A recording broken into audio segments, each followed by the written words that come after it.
What's up, guys? My name is Wes. This is Gordon the Rage Rudman.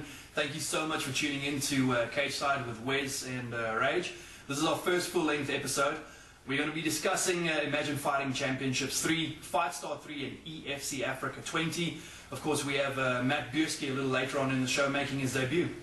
Yeah, very exciting times for the Buirski Army, having all three of them in the EFC now. Matt, having debuted earlier this week, put up a phenomenal fight, and looking forward to having a chat to him about that. Awesome stuff, man. Thursday, 27 June, Costa Ianu. Don Madge, Lightweight Championship, EFC Africa 20. The most dominant champion in EFC Africa history returns to the Hexagon to face the future of the lightweight division. Costa Ianu versus Don Madge. Undefeated in the Hexagon, Costa Ianu has defended his champion status against every single opponent placed in front of him. But a new breed of challenger has arrived in Don Madge, the most exciting striker on the continent. Will the undefeated Ianu once again stand victorious, or will the Muay Thai specialist dethrone the champ? Costa Ianu versus Don Madge, EFC Africa 20, Thursday, 27 June, Carnival City. Tickets and broadcast information at efcafrica.com. Guys, we are here with Matt Buirski making his EFC debut at EFC Africa 20. Matt landed a couple of hours ago from Cambodia. Dude, thank you so much for joining us on the show. It is our first show, first major interview. Matt, first off, tell us about this fight in Cambodia, dude. That scaffold hold, those elbows, what the hell? Yeah, look, it was an awesome experience and I was blessed to have it. Went over there, it was difficult, going to a foreign country, going there to cut weight, make a weight, fight in front of quite a ruthless crowd. Cambodians don't like foreigners. Yeah, definitely. But wow, what an awesome country. When we weren't fighting, the people were really friendly. Fighting in front of such a big crowd with 10 million viewers on TV. When we walked around after the fight, everyone noticed who we were. So it was a great promotion for us. And yeah, it was really enjoyable. Look, the fight went as I planned. I trained hard for it, and yeah, the preparation showed, I think. It's brilliant, my man. Of course, Matthew is making his EFC debut at bantamweight. A lot of talk going on about bantamweight, a lot of guys coming out, stepping up. You, of course, being one of the more popular ones, if we can call it that. What can we expect from you at EFC, and what can your opponent expect from you? Look, I think they can expect war, however it goes. I think there's a lot of talented guys in the division, very talented guys.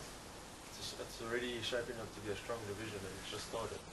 But like going into this as any fight, I train as hard as I can, and I find confidence in preparation. And yeah, look, when you fight me, you know you're going to have a war, and that's it.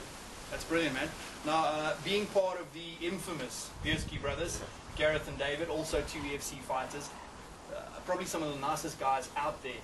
Does that put any added pressure on you, or do you turn that around and use that as a positive, having two very competent fighters as part of your fight training group? Yeah, look, it's a positive.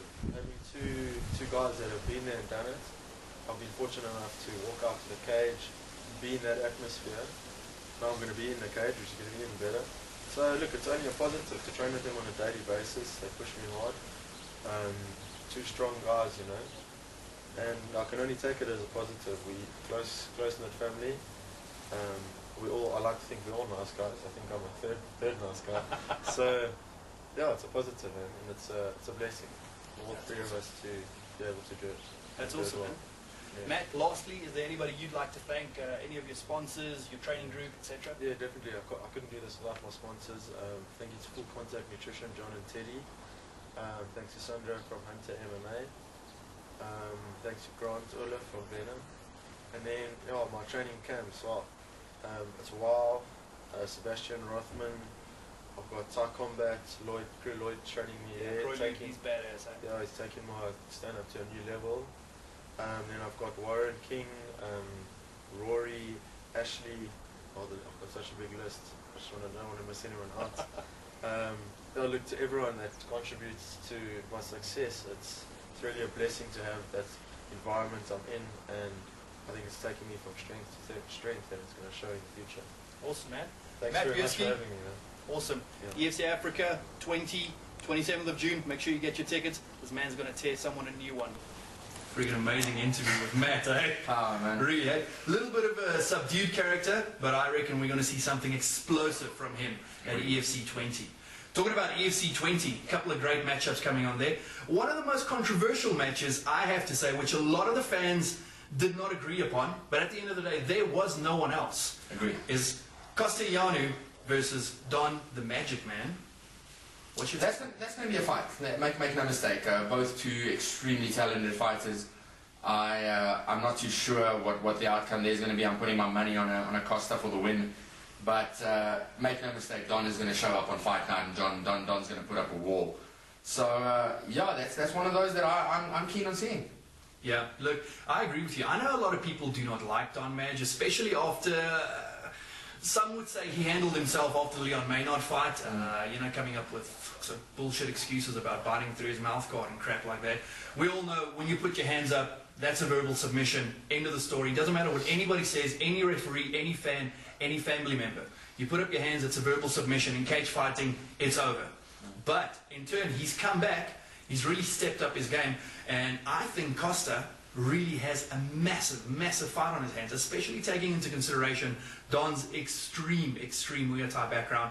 This boy is not someone to play with, and I personally hope that Costa has upped his stand-up game so that we can at least see something, you know, that's going to be visually appealing to the fans. No, definitely. And mentioning Don's Muay Thai background, we're all aware of, but I think he expressed or showed us in his last fight that when he keeps saying he's upped his ground game to a next level, the man has phenomenal jiu-jitsu. So I think we're in for a war, man. I really think Costa always comes prepared. To expect him to show a fight night not prepared for a war would be foolish.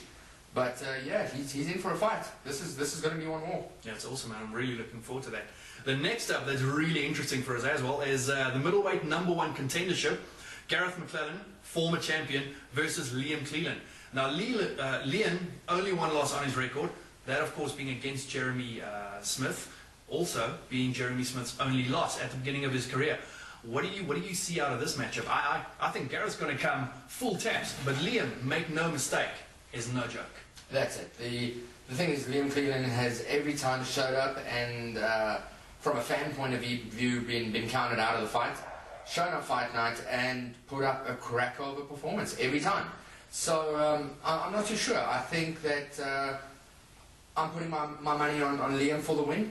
Soldier Boy is a phenomenal athlete, phenomenal competitor, but I really think Liam's taken this one serious. I've seen a lot of the hype going around this fight, and it seems like for the first time Liam is really pumped to fight a guy. So I think he wants that cracker pitbull again, like you mentioned. They're both standing on a win and a loss to each other.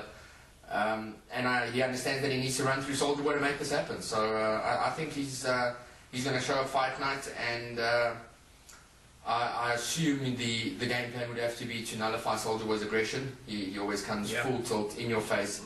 So if he can get past that and bring the kind of game we saw him bring against Don Hawkey, then it's all there for him to take. No, look, definitely.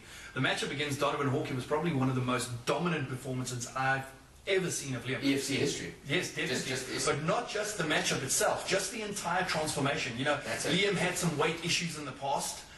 You know, not making weight, we all know that's extremely unprofessional, but he's come back and he's really transformed himself into something else. And those vicious elbows he landed on Donovan, I have personally never seen anyone manhandle Bams like that.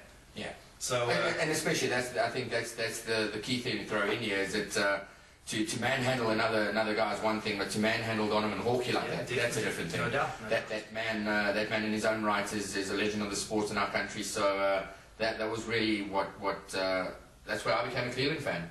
That was a big fight, man. Awesome, man. Okay, so you're going with Liam Cleland. Liam for the win. I'm going to go against that. I'm going to say Gareth McClellan taking that match, second round, TKO, ground and pound. Then he's going to take on Jeremy Smith and take that belt back. No. No. That's the beauty of this, man. We don't have to agree with one another, and you don't have to agree with us either. This is a show for the fans, by the fans. All right. Next up, we have Donnie van Heerden versus Gideon Drotsky for the interim light heavyweight title. Gideon coming from the notoriously awesome stable in Cape Town Rico, yeah, with Rico, which is just absolute legend. And Donnie, of course, training with his world champion brother. That's the thing, is I've had the pleasure of training with Donnie a few times. The man is an absolute machine. He's had a couple of ups and downs in the last couple of years, but all round, make no mistake, that man is a well-rounded fighter. I'm not too sure that Drotsky should have taken this fight so quickly. I think he needed a bit more time. He's gonna run into a Donnie van Heerden that's gonna be hungry. Donnie really wants this. He's been around since the beginning of EFC, and like I mentioned, he's been right up there, and then he's kind of taken a step back every now and then. So I'm not convinced that Drotsky has enough experience to take on Donnie. But like you said, Drotsky comes from a camp with phenomenal experience. They have a tremendous setup at that down in Cape Town, and having Rico as your coach, that always helps, man. That guy himself's a legend. Everybody knows the pedigree of Rico, and so that's again, it's EFC's managed to somehow pull it off again and put up a couple of interesting matchups. Yeah, I have to say, also, I think from a mental point of view, Donnie having beaten the current light heavyweight champion before, he's beaten JP before quite comprehensively. That's it. It's now this not a number one contendership fight, but a fight for the actual interim title. I'm going to disagree with you there. I'm going to go for Gideon Drotsky. The man has shown pure aggression, and I have to say, on the ground, this guy is something else. But like we always say, on any given Sunday, true, when two guys rock up in the cage, those doors close. If one of those gloves connects the chin, dude, someone's going down. It's a bunch of big fellas throwing hard leather. Definitely. So, these are not juniors. No. These are big guys. They're heavy punchers. They've got an all-round game. Gideon coming, in my opinion, with the more comprehensive ground knowledge and game. Definitely. But make no mistake, Donnie ain't no boxer. He's got all-round game. We saw some of that in, again, we're bringing up the Donovan Hawkey fight. He showed phenomenal ground game. So I've got Donnie for the win there. I'm a bit worried about Gideon's gas tank for one. We've seen him now twice in performances where I'm not so sure that he's brought all the gas, and then perhaps a lot of this is because I want to see the Donovan JP fight again. Yeah, of course. If JP's going to fight again, let me say Donovan Donnie. If JP's going to fight again, why not be him and Don? Would be an epic rematch, man. Would be an epic rematch. No, for sure. Then last on that list of the big matches for me is the champ himself, well, the former champ, like I am reminded every single day. Ruan Fangs Potts, probably one of the nicest guys in African MMA. Not just one of the nicest guys, but to me, one of the most complete fighters out there. Taking on Ricky the Apocalypse Masholas. What's your take on this fight? Firstly, got to agree with you there on Ruan. One of the greatest ambassadors the sport has in our country, and even on an international scale, taking our MMA scene to the masses out there as well. Phenomenal ambassador for the sport. Well-rounded fighter, complete fighter. I've been vocal about the fact that I'm not so sure that he had his belt taken from him. Whether you call it a win or a loss, he was the champ, and I wasn't convinced that he was beat in his last fight. Taking nothing away from Andrew. Andrew put up a phenomenal fight. It was a 5-round war. It was a war, but I think he's got to come back. He's going to come back hungry. Ricky, make no mistake, hits hard. If Ricky connects, he's a scrapper. If Ricky connects something big, you're in for a long night. So I think if Ruan can come back with a nice tactical game plan, fight this fight a smart way. Don't get, like you said, don't get lured into Apocalypse's kind of scrappy fight and have him using those big arms and reach of his. Then he can take it. Ruan can definitely win this one and put himself right back up there in the win column for a claim's sake at having a shot at his title again. No, definitely, I agree with that. Ruan's also putting a hell of a lot of work into his game once again, training out of Fight Fit Militia couple of days a week as well with Rage Ep1. We all know, arguably, the best coach in the country. I don't think there's any argument about it. The man's just the top coach in the country at this point in time. The stable as a whole as well is producing fighters that are turning around the W's, and that's it. So if Ruan is aligning himself with Richie from a tactical point of view or a strategy, I cannot see it not paying off. It's one of those things. No, definitely, no doubt. UFC Africa 20, 27th of June, Carnival City. Get down to CompuTickets, get your tickets. It's going to be an explosive event.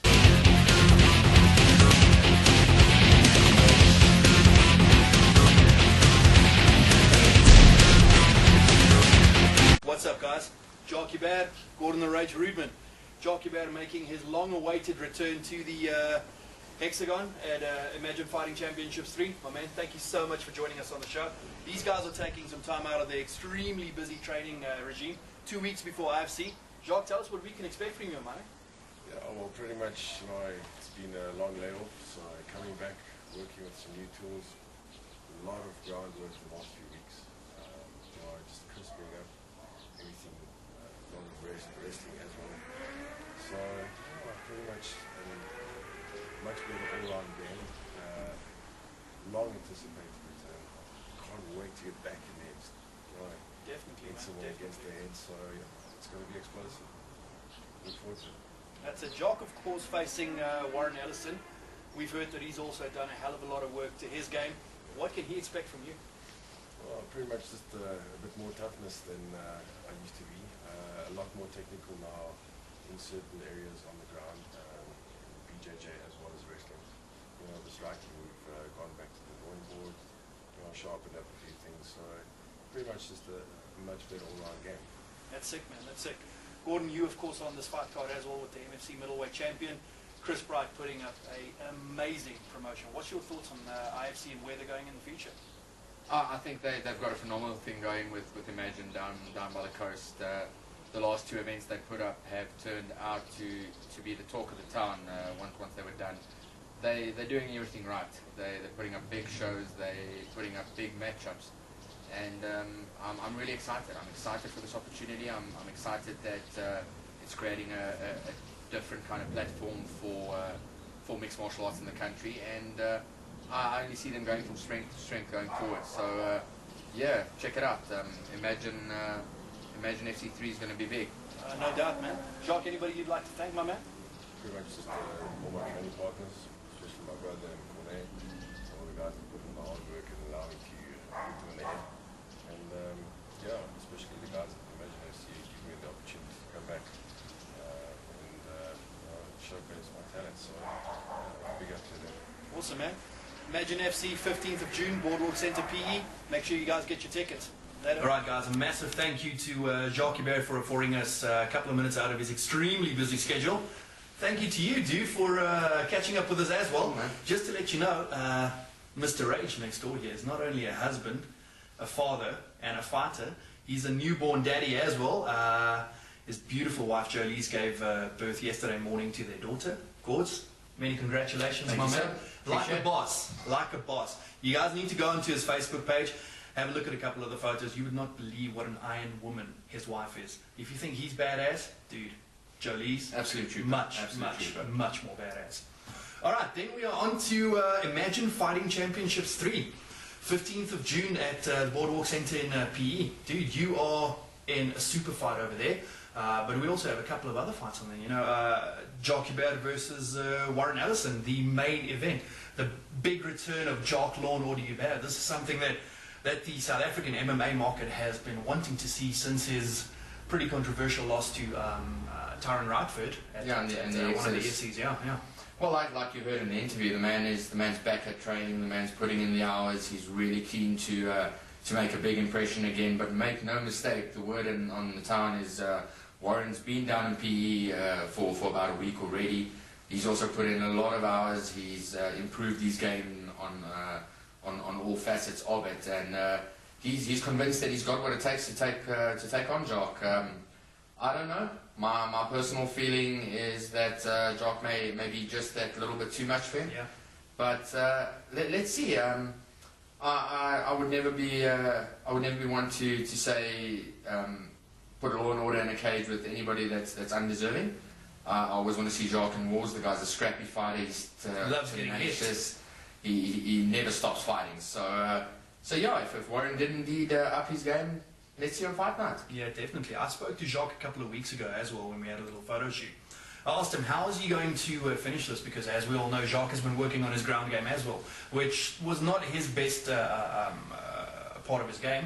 And he just plain and simply came out and said he's going to knock him the fuck out.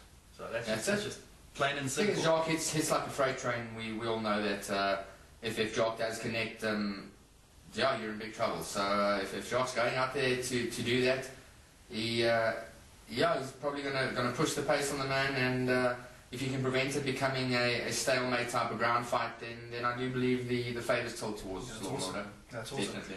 Right, then we have one of the other main events, Jedi versus Mwande Vapi. This is kind of a toss-up for me. I kind of like Jedi, because of what he stands for. I cannot stand the man. Being a little different. And then you have Vapi, who's such an amazing striker, but I mean, he's prone to lose to rear naked chokes, and this is something that he needs to work on.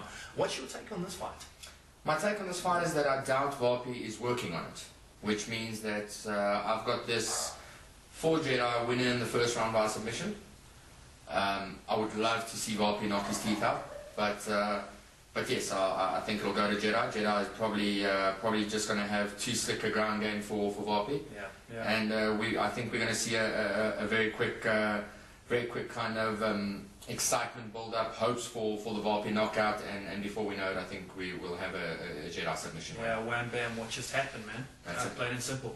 Then another interesting matchup is Sean Marks from our camp, Shido, versus Brent Henderson from Legends, being trained by punching specialist Tyron Radford. That's it.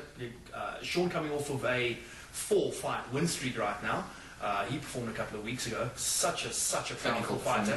I don't know too much about Brent Henderson, but coming out of the Legends stable, he's recently made the move over to Legends. Yeah. He originally came out of Manny De Silva's camp. Man's got quite a phenomenal game off his back. I think he's also riding a 3-fight win streak, all 3 coming via armbars. So yeah, this is going to be an interesting one. Sean's a phenomenal wrestler, brute power with a lot of underrated technical skill. He has next level wrestling, and traditionally he'd like to sit in that guard and pound it out. He'd like to bring that hard ground and pound and break you down. He's going up against the guy that wants you there. He wants Sean in his guard and he wants to play off his back. So I think game plan on the night is going to be the key. I'd like to see what happens when he can't get it to the ground, and then I'd like to see Sean that I know has been putting in a lot of hours in the stand-up game. I'd like to see him perhaps this time try and ride this fight out without taking it to the ground. Let's see.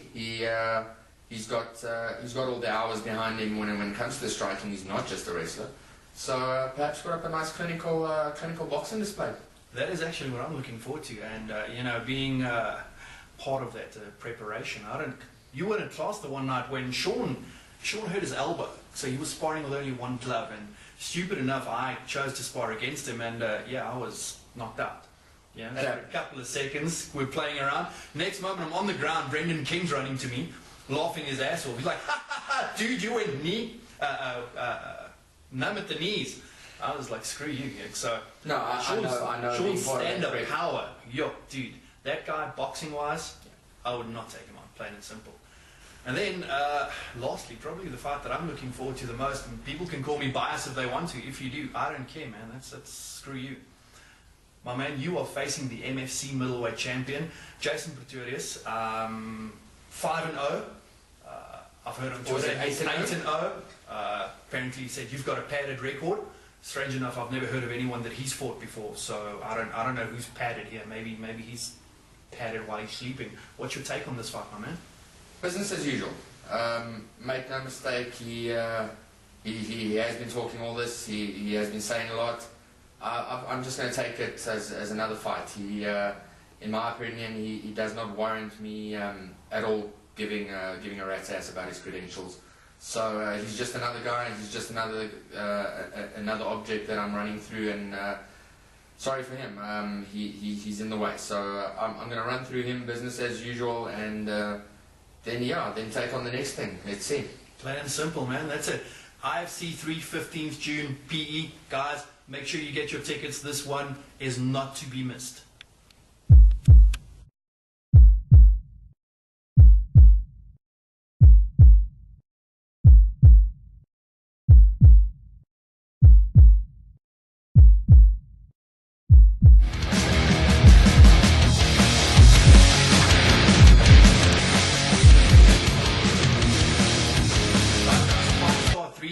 June, one of Joubert's local MMA events. You participated in Fight Star 1 and 2, got one TKO victory, one KO victory. It's a very, very, very well put together event. This a couple of big names on this fight fight card. Mornay Prinsloo versus Karen Davies for the welterweight title.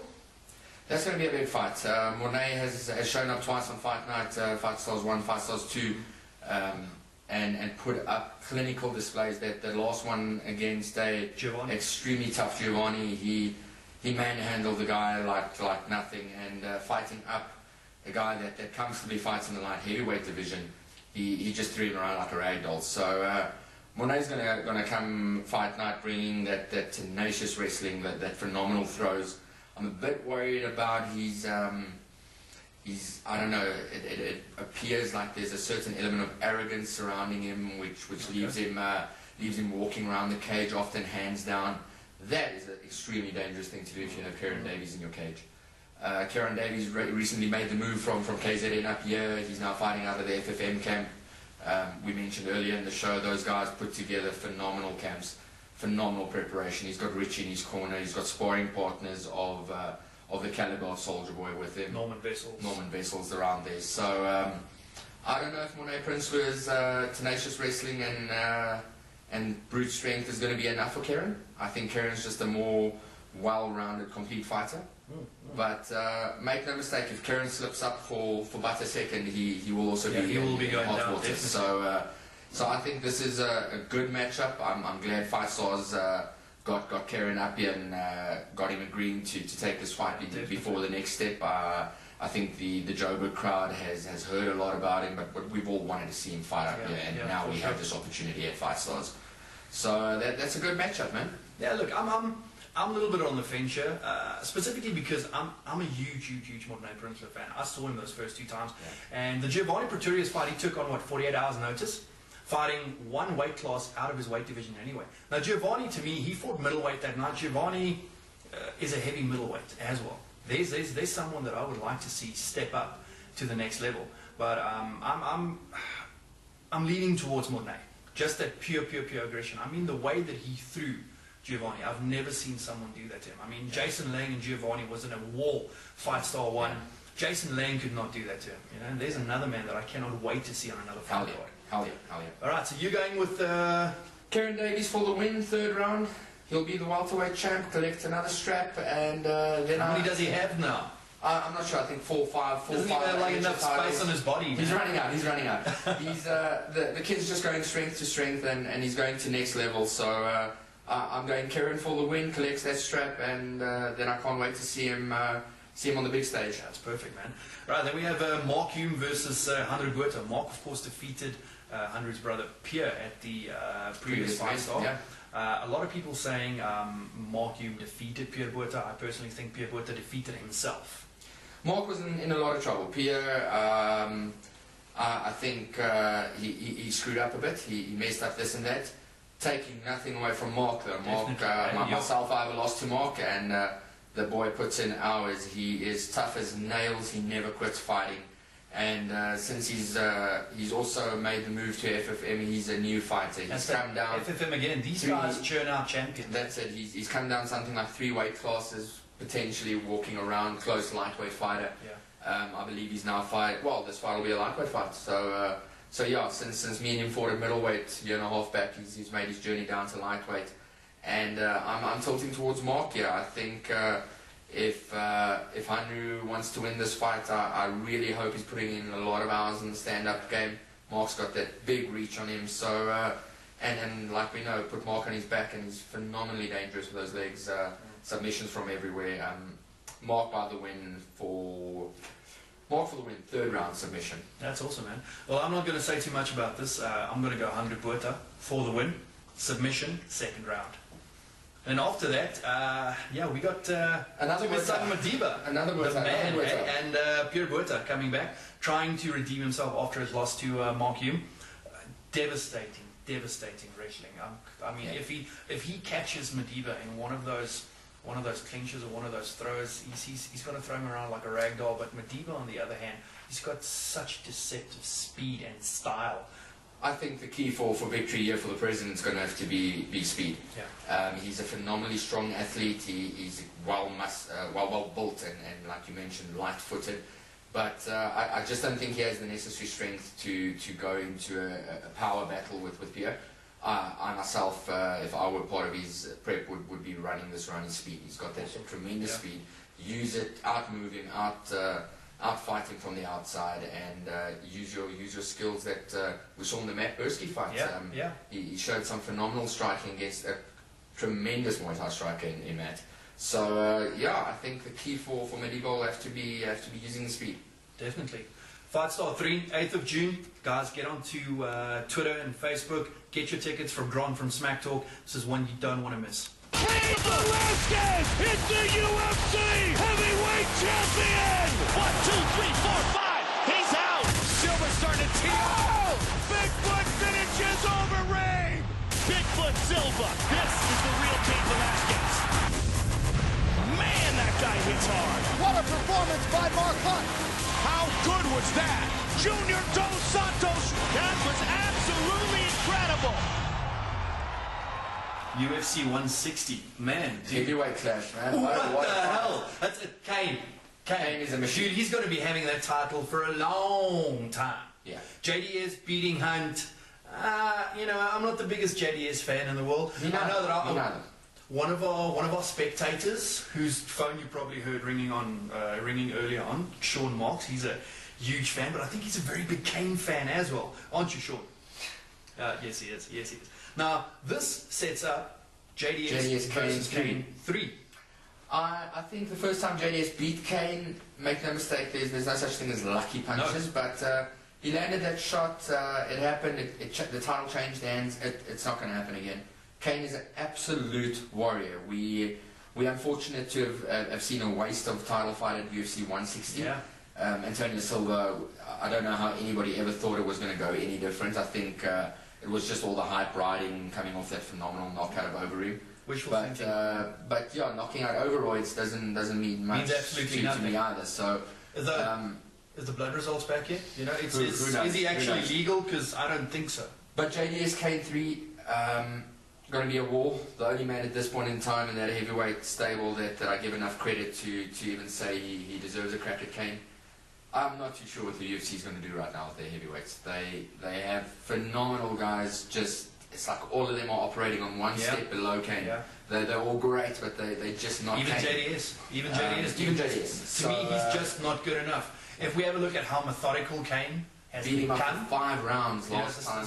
It's a whole different story. He beat Cain by a flash knockout. Cain went and beat him up round after round after round. So I don't know. I don't see it going any different. Cain for the win, probably via fifth round finish or decision. I reckon. But let's see when it happens, man. Let's see when it happens. All right, that's awesome. That's us. CageSide with Wes Rage Episode 1. Thank you so much for tuning in.